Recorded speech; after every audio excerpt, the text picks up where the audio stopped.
इससे पहले वाले वीडियो में मैंने आपको उत्तर वैदिक काल में नारी की स्थिति के बारे में बताया था और मैंने आपको तलाक के बारे में, पुनर्विवाह के बारे में और अन्य कई बातों के बारे में मैंने आपको जानकारी दी थी। और जैसे कि मैंने आपको बताया था, उत्तर वैदिक काल एक बहुत बड़ा काल है, बहुत लंबा ये पीरियड है और इस अवधि को हम हर्षवर्धन तक भी ले जा सकते हैं। यानी कि उत्तर वैदिक काल से लेके और हर्षवर्धन तक जो हमको जो नारी की स्थिति हमको दिखाई देती है, उसके बारे में आज मैं आपको इस वीडियो में आपको बताऊंगा। उत्तर वैदिक काल के और अन्य जो हमको साहित्य प्राप्त हुआ है, उसके बाद का जो हमको साहित्य प्राप्त हुआ है, उसके अध्ययन से हमको ज्ञात होता है कि विपरीत परिस्थितियों में भी स्त्री पुरुष का साथ देती थी। वो पत्नी और पुत्र की एक मार्गदर्शिका के रूप में हमको दिखाई देती है। यानी कि जब जब वो संकट आता था, चाहे वो संकट अपने पति के ऊपर आया हो, चाहे वो संकट अपने पुत्र के ऊपर आया हो, इस काल के साहित्य के अध्ययन से हमको ये मालूम पड़ता है कि स्त्री हर संकट में पुरुष का, अपने पति का, अपने पुत्र का साथ देने के लिए तैयार थी। धार्मिक क्षेत्रों में वो अग्रणी थी। ऋषि मुनियों, जरूरतमंदों को दान देती थी। पत्नियां जो तपस्विनियां होती थीं, समाज का मार्गदर्शन करती थीं। हमें ऐसी कई ऋषिकाओं का उल्लेख हमको मिलता है जो सांसारिकता से दूर वनों में तप करते हुए ब्रह्म ज्ञान प्राप्त करती थीं, ब्रह्म योग में वो लीन रहती थीं। इसमें हम अहिल्या का नाम ले सकते हैं, सुलोचना का नाम ले सकते हैं, तारा का नाम ले सकते हैं, उर्मिला का नाम ले सकते हैं। यानी कि असंख्य ऐसी स्त्रियां हमको प्राप्त होती हैं जो कि जिनके आधार पर हम ये कह सकते हैं कि उस समय नारी का काम सिर्फ घर तक सीमित नहीं था। वो जीवन के प्रत्येक क्षेत्र में कुछ न कुछ उल्लेखनीय काम करने के लिए वो स्वतंत्र होती थी। आइए, महाजनपद युग, जहाँ बौद्ध धर्म और जैन धर्म का आविर्भाव हुआ है, उस युग में नारी की स्थिति कैसी थी, जातक कथाओं और समकालीन ग्रंथों से हमको इसके बारे में हमको जानकारी प्राप्त होती है। इससे ज्ञात होता है कि नारी सार्वजनिक जीवन के अंदर भाग लेती थी। यानी कि जो आम जनजीवन का जो क्षेत्र था, उसमें नारी अपनी महत्वपूर्ण भूमिका अदा करती थी। दर्शन शास्त्र के अंदर वो वाद विवाद करती थी। एक उदाहरण के लिए मैं आपको बताता हूँ। अवंती नरेश की बेटी थी जयंता। अवंती नरेश की बेटी जयंता अपने समय की प्रकांड पंडिता थी, विदुषी थी। एक और उदाहरण आपको दूँ मैं आपको, सारिपुत्र जो महात्मा बुद्ध के शिष्य थे, अपने समय के प्रकांड पंडित थे। उनको यानी कि सारिपुत्र को शास्त्रार्थ के अंदर चुनौती दी थी 4 महिलाओं ने। श्रावस्ती की 4 कन्याओं ने सारिपुत्र को शास्त्रार्थ के लिए चुनौती दी थी। ये बहुत महत्वपूर्ण बात है कि सारिपुत्र को चुनौती देना ज्ञान के क्षेत्र में, तो आप अनुमान लगा सकते हैं कि स्त्री शिक्षा किस हद तक विकसित थी। हम इसकी कल्पना भी नहीं कर सकते कि वेद, शास्त्र, दर्शन, जितने भी उस समय के जो विषय रहे होंगे, उसमें सारिपुत्र जैसे विद्वान को चुनौती देना निश्चित रूप से बहुत एक चुनौती भरा काम रहा होगा। परंतु भारतीय समाज में ऐसी विदुषी स्त्रियों का उल्लेख हमको स्थान स्थान पर मिलता है।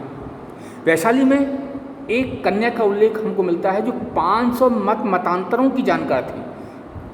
दोबारा सुन लीजिए, वैशाली के एक कन्या का उल्लेख हमको प्राप्त होता है जो कि 500 मतांतर, 500 प्रकार के मत उस समय जो देश के अंदर प्रचलित थे, उन सब की वो जानकारी रखती थी। उन सब के बारे में उसको ज्ञान था। उन सब के बारे में वो चुनौती देने के लिए तैयार थी। सारिपुत्र को चुनौती देना, 500 विद्याओं की जानकारी प्राप्त करना निश्चित रूप से उस समय की नारी विद्वता को दर्शाता है। वेद, विज्ञान, शास्त्र ही नहीं, जो ललित कलाएं थीं, उसमें भी नारी पूर्ण थी। प्रमेय रत्न मंजूषा किताब का नाम है, प्रमेय रत्न मंजूषा। उसमें 64 प्रकार की नारी शिक्षाओं का उल्लेख हमको मिलता है। प्रमेय रत्न मंजूषा में 64 प्रकार की नारी शिक्षा का हमको उल्लेख मिलता है जो कि उस समय की नारी, उस समय की स्त्री प्राप्त कर सकती थी। धर्म दर्शन तो उनका ज्ञान का क्षेत्र था ही, परंतु ललित कलाओं के क्षेत्र में वो भाग लेती थीं। कभी कभी ये ललित कलाएँ उनके जीवन यापन का जीविकोपार्जन का साधन भी बनती थीं। इस ललित कलाओं के माध्यम से वो उद्योग धंधों का परिचालन करती थीं। कटाई, बुनाई, सिलाई जैसे उद्योग वो करती थीं और इससे होने वाली आय से अपने परिवार का वो लालन पालन करती थी। ये मैं उत्तर वैदिक काल के नारी की बात बता रहा हूँ और जिसमें अभी विशेष रूप से बौद्ध काल में जो स्थिति थी मैंने आपको उसके बारे में मैंने आपको बताया। और इस बौद्ध काल के अंदर 6वीं शताब्दी ईस्वी पूर्व में हमको ऐसी बहुत सी विदेशी स्त्रियों के नाम प्राप्त होते हैं जो अपने अपने क्षेत्र के अंदर प्रकांड पंडिता थीं। उसमें सुजाता थीं, सिंगालपारा थीं, गांधारी थीं, गौरी थीं, मूल दत्ता थीं, मूल श्री थीं, रूपपणी थीं, वीरकंठा थीं, लखना थी, सुमना थी। ये सारे के सारे नाम हमको जातकों के अंदर प्राप्त होते हैं और उन जातकों से हमको ज्ञात होता है कि ये बौद्ध सन्यासी ने, बौद्ध भिक्षुणियाँ अपने समय की प्रकांड पंडिता थी। इस युग में राजकीय पदों पर भी स्त्रियाँ दिखाई देती हैं, यानी कि राजकीय पदों का पर एकाधिकार से पुरुष का ही नहीं था, बहुत सी ऐसी स्त्रियों का भी हमको उल्लेख मिलता है जो राजकीय पदों पर भी नियुक्त होती थी। बरहूत मूर्ति कला में एक जुलूस में का चित्रण है। दोबारा सुन लीजिए, बरहूत मूर्ति कला में एक जुलूस चित्रांकित है, जुलूस का एक चित्र अंकित है जिसमें एक स्त्री सजे हुए घोड़े पर सवार है और उसके हाथ में गरुड़ ध्वज है। उस जुलूस में घोड़े पर बैठी हुई स्त्री जिसके हाथ में गरुड़ ध्वज है कम से कम साधारण नारी नहीं हो सकती।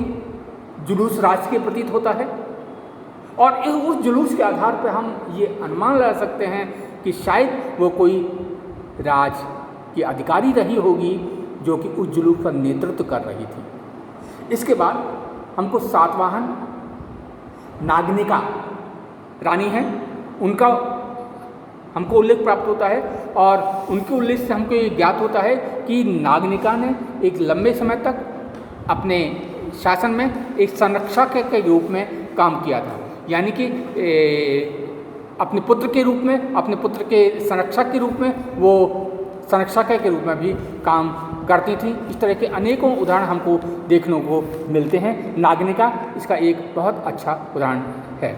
वर्धन काल से लेके गुप्त काल से लेके और वर्धन काल तक हमको ऐसे अनेक उदाहरण हमको प्राप्त होते हैं जो ये बताते हैं कि नारी का बहुत सम्मानपूर्ण स्थान था, नारी शिक्षिता थी, घर का वो बजट बना सकती थी। वात्सायन इस बात का उल्लेख करते हैं, वात्सायन अपने समय के प्रकांड विद्वान हैं, बहुत कुछ लिखा है और वो ये बताते हैं कि स्त्रियां इतनी शिक्षिता होती थीं कि वो घर का बजट आसानी से बना सकती थीं।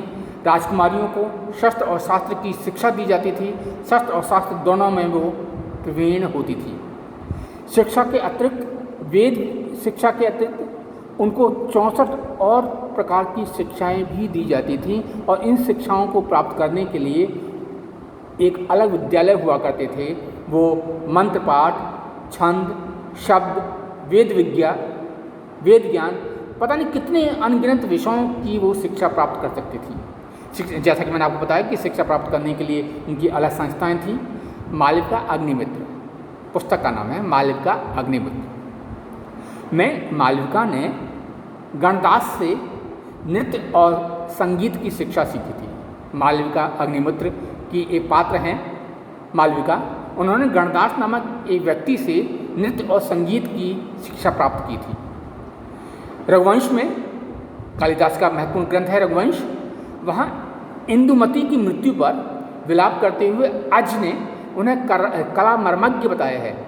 अज ने इंदुमती की मृत्यु के बाद विलाप तो किया है परंतु उनकी विद्वता को भी उन्होंने बताया है कि वो किस तरह की स्थिति थी, उसको कला मर्मज्ञ उन्होंने बताया है। इसी तरह हर्षवर्धन के शासनकाल में प्रभावती गुप्ता का हमको उल्लेख मिलता है जो कि अपने शासन में एक संरक्षक के रूप में काम करती प्रतीत होती है।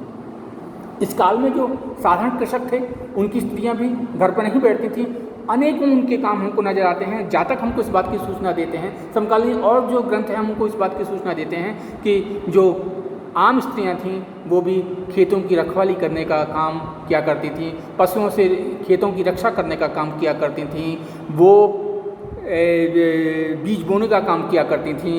एक बहुत ग्रंथ से जानकारी मिलती है कि जब टिड्डी आती थीं तो उनको चिल्ला चिल्ला के वो भगाती भी थीं, यानी सींगों से भगाने की एक परंपरा हमको वहाँ पर दिखाई देती है।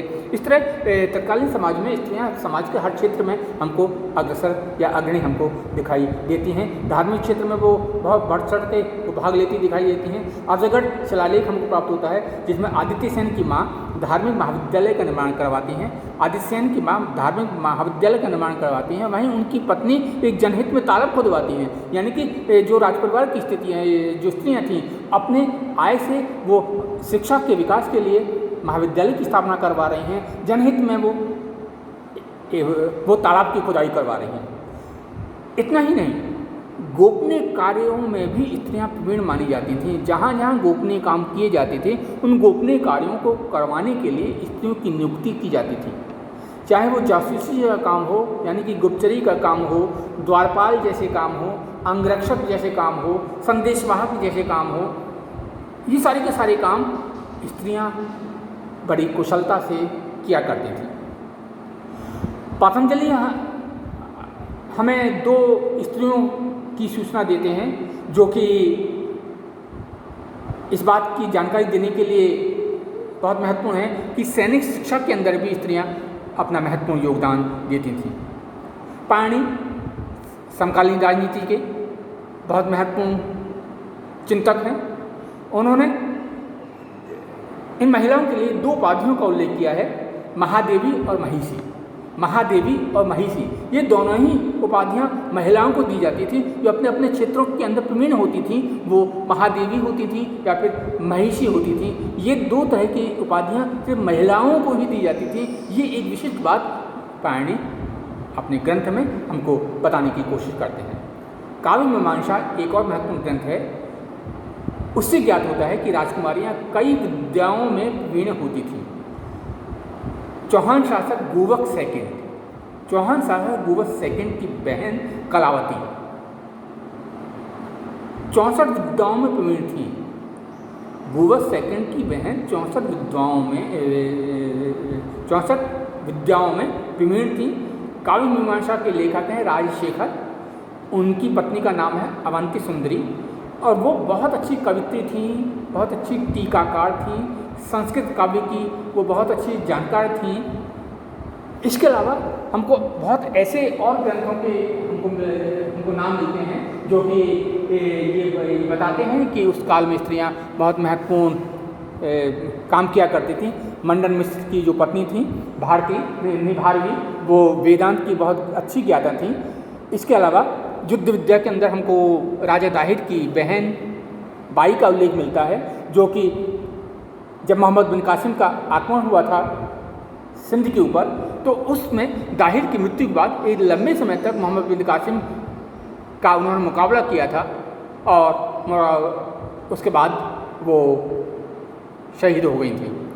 तो ये सारे उदाहरण मैंने आपको दिए हैं जो कि इस बात को सिद्ध करते हैं कि उत्तर वैदिक काल से लेके और 10वीं शताब्दी तक का भारत जो था, वहाँ पर अपवादों को छोड़ के, मैं अपवादों की बात बिल्कुल नहीं कर रहा, हर समाज में अपवाद मिलते हैं, परंतु हम जो अच्छी बातें हैं समाज की हम उसको लें तो ज़्यादा अच्छा होगा। जो अच्छे उदाहरण हैं हमारे सामने हम उसको लें तो हमको उन उदाहरणों के आधार पर ऐसा लगता है कि स्त्रियों की स्थिति इतनी खराब नहीं थी जितनी कि कुछ विद्वान बताने की कोशिश करते हैं। बहुत अच्छी स्थिति के अंदर स्त्रियां थीं। जो भी स्त्री आगे आना चाहती थी वो हर तरह की शिक्षा प्राप्त कर सकती थी, हर तरह का वो पद प्राप्त कर सकती थी। ये उसके पास विशेषाधिकार था।